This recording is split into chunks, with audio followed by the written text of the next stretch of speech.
자, 안녕하셨죠? 벽강입니다. 자, 오늘 육친론 활용편에서 이제 7번째 시간인데요. 이번 강의는 일단 육친 활용해서 여러 가지 해석을 하는 것 중에서 가장 이제 사람들이 많이 관심을 갖는 요소죠. 일단은 그 재성과 관성에 대한 부분에 대해서 한번 접근을 해보도록 하겠습니다. 특히나 이제 그 재성 그러면은 우리가 세속적으로는 뭐 물질이죠. 물질, 돈에 관련된 것들이 많죠. 그래서 내가 사주 내에서 어떻게 재성을 타고 나서 얼마나 많은 물질적인 영광을 부를 누리느냐 이런 것들에 관심이 좀 많죠. 또 그리고 남자 사주에 있어서는 이 정제가 바로 처에 해당되기 때문에 내가 어떠한 인연의 배우자를 만나느냐 이런 것도 관심이 많죠. 또 이제 여성분들이다 하더라도 여성분들도 이제 이 관성 그러면 이제 이 관성 중 정관이 이제 남편에 해당되는데 어떤 좋은 남자를 내가 인연으로 맡게 되느냐 이런 거에 관심이 또 많고요. 그다음에 이제 관성은 이제 사회적인 인자죠. 그래서 직업적인 요소라든지 사회적인 직분이라든가 이런 것들, 지위 이런 것들에 이제 관심이 많습니다. 그래서 이 두 가지 요소가 대략적으로 많은 분들이 가장 관심을 많이 갖는 것이다. 이렇게 볼 수가 있습니다. 그래서 우선 배우자의 판단 요령으로 우선 재성을 다루는데요. 재성이니까 일단 남자 사주에서 이 처에 대한 부분을 한번 해석하는 방식에 대해서 이게 이제 복잡다단한데요. 여러 가지 방식이 동원돼서 종합적으로 판단을 하는 건데 일단은 간략하게 기초적으로 이제 접근할 수 있는 방식들에 대해서 한번 접근을 해 보도록 하겠습니다. 자, 그래서 남자 사주의 처성, 그래서 처성의 처에 대한 별에 대해서 해석하는 요령의 접근 방법을 한번 쭉 설명드려 보도록 하겠습니다. 자, 그러면은 또 판서를 잠깐 보시면서 말씀드려 볼게요. 자, 우선 배우자 판단 요령에서 남자 사주에 있어서 처성이다 그렇게 지금 돼 있잖아요. 그러면 우선은 처성이다고 이렇게 말이 붙었으면은 이 처라는 것이 이제 이렇게 보면은 이 처에 대한 별성자죠. 별성이니까 이 뭐예요? 아내에 대한 아내의 별이다 이렇게 되는 거니까 이 별성자가 붙은 것이 되면 특정 육친을 이야기하는데 결국 이것이 이제 정제에 해당된다 이렇게 보시면 될 것 같아요.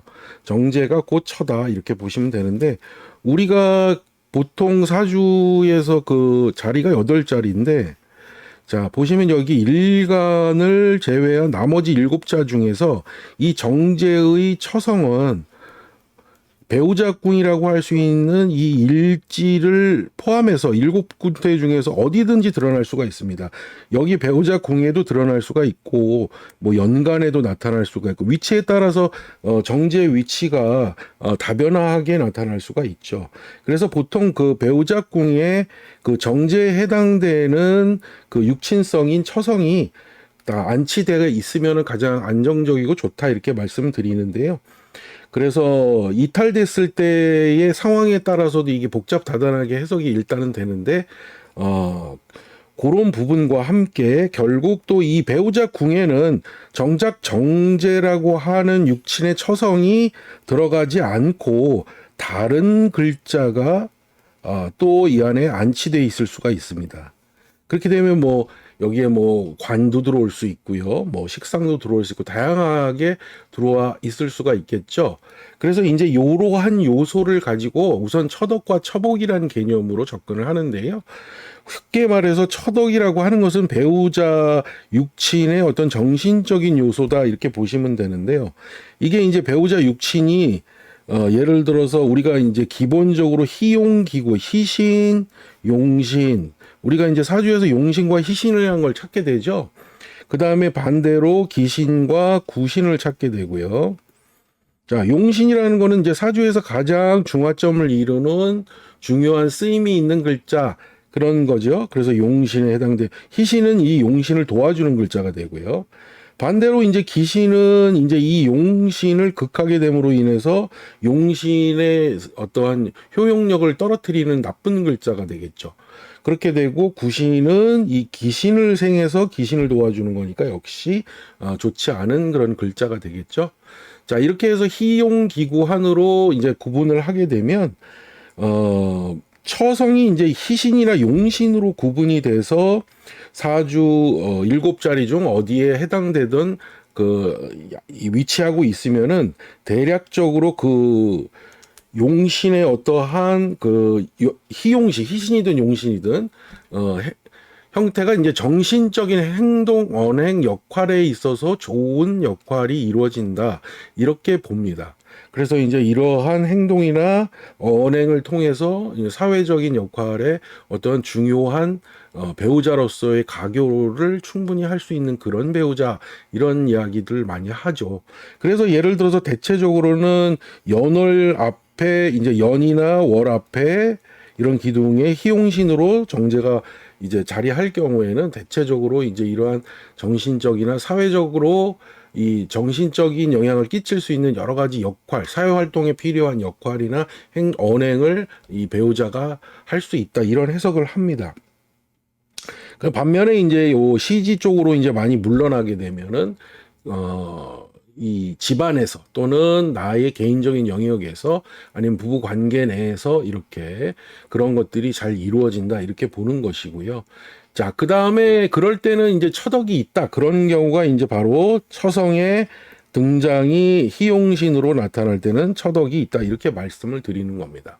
그 다음에 이제 처복이라는 것은 뭐냐면 아까 말씀드린 대로 이 배우자 궁이라고 하는 것은 요기를 말하는데요. 이 배우자 궁은 이제 일지죠. 일지에는 아까 말씀드린 이제 남자 사주에서 이제 정제가 여기 들어오면은 물론 처성이 배우자 궁에 제대로 들어간 거지만 여기에 다른 육친들이 또 들어올 수가 있어요.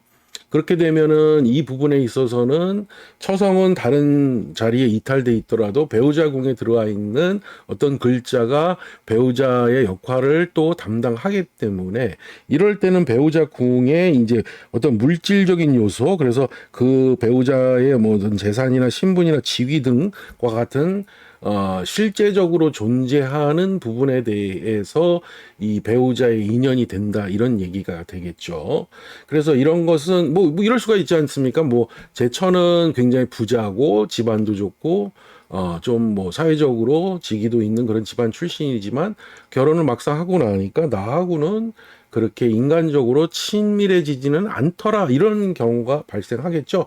이런 거는 이제 직분은 높지만 정신적인 유대관계, 즉 서로의 언행과 행동을 통해서 이런 서로의 역할이 잘 스무스하게 조화되지 못한다, 이렇게 볼 수가 있는 것이죠. 그래서 배우자 궁에 들어와 있는 그 글자는 실질적인 현상에 있어서의 물질적인 요소로 많이 작용을 한다, 이렇게 말씀드릴 수가 있습니다.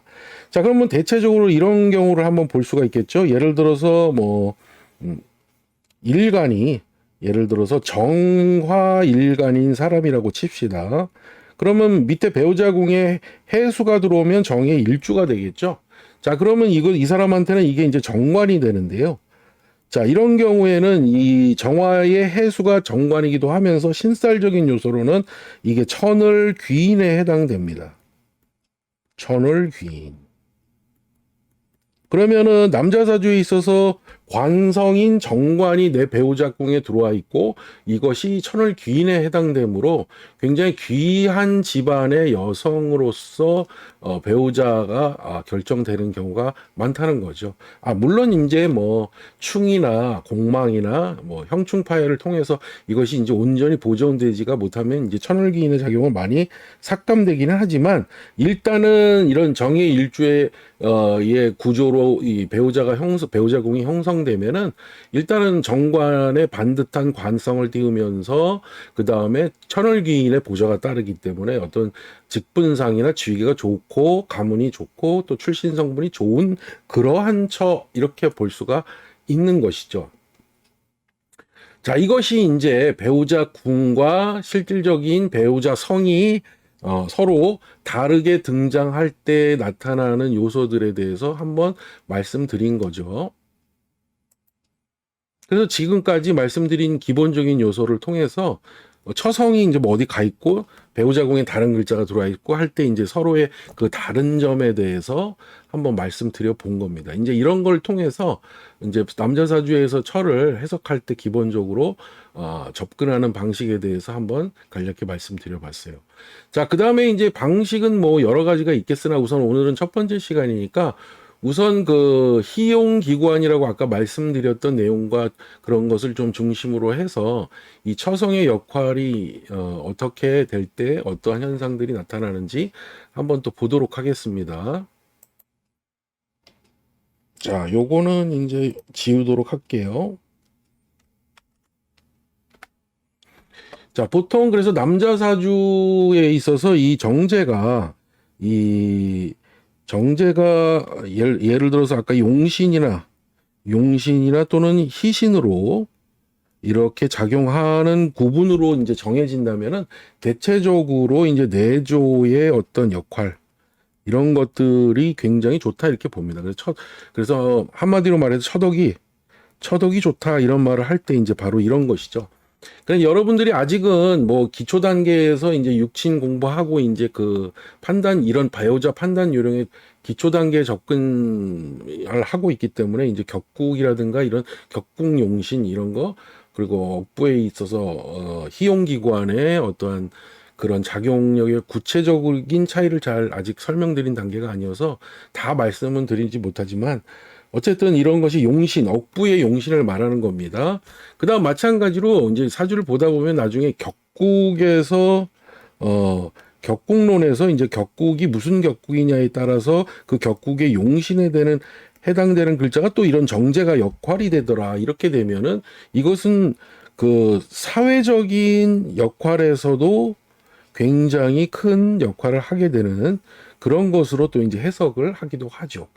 어쨌든 이렇게 억부 차원에서의 그런 용신이라고 하는 정제는 굉장히 좋은 처, 현처 또는 아름다운 처 뭐 이렇게 이야기하기도 하죠. 자, 그러나 이제 반대로 이것이 억부 차원에서 기신에 해당되는 그러한 정제가 된다, 재성이 된다 이러면은 이것은 이제 대체적으로 처로 인한 여러 가지 처로 인한 문제가 발생될 소지가 매우 많습니다. 그래서 이제 부부 금술이 좋지 않고 내조의 역할이 이게 좋지 않아서 결과적으로는 해로하기 어려운 형태 뭐 이렇게 되기도 하지요. 그리고 이제 만약에 이제 정제를 포함한 예를 들어서 이런 재성이 정편제가 혼잡돼 있다든가 정편제 모두 현잡 이렇게 해서 말하자면 쉽게 말하면은 이런 재들이 과중하게 많다 이렇게 되면은 대체적으로 우리가 이걸 뭐라고 배웠냐면 제다신약이라고 배웠죠. 제다신약의 현상으로 들어가게 되면은 나쁘게 말하면은 이제 드센처 또 이제 강한처 그러나 이제 재물은 있으나 나한테는 이제 드세고 강한 처에 해당되므로 굉장히 한마디로 말해서 이제 공처가 될 소지가 되게 많겠죠. 부인을 좀 두려워하거나 부인의 각권에 휘둘리는 각권을 자기가 갖지 못하고 처에게 모든 각권을 빼앗기고 본인은 이제 더불어 사는 그래서 이제 마누라의 보조적인 역할을 한다거나 하는 형태로 제다 신약의 형태. 그러니까 이렇게 되면은 결과적으로 이제 부부 관계에서 조화로운 면에서 굉장히 좋지 않다. 이렇게 얘기하는 경우가 많죠. 그리고 이제 이런 경우에는 비견이나 겁재 같은 강한 글자들, 나에게 통근이 되는 글자가 들어올 대운, 그럴 때는 이제 결국 처와의 관계가 소원해지거나 이혼을 하게 돼서 혼자 살게 되거나 아니면 또 다른 여자를 만나는 자, 이렇게 되는 그런 시기를 맞기도 하죠.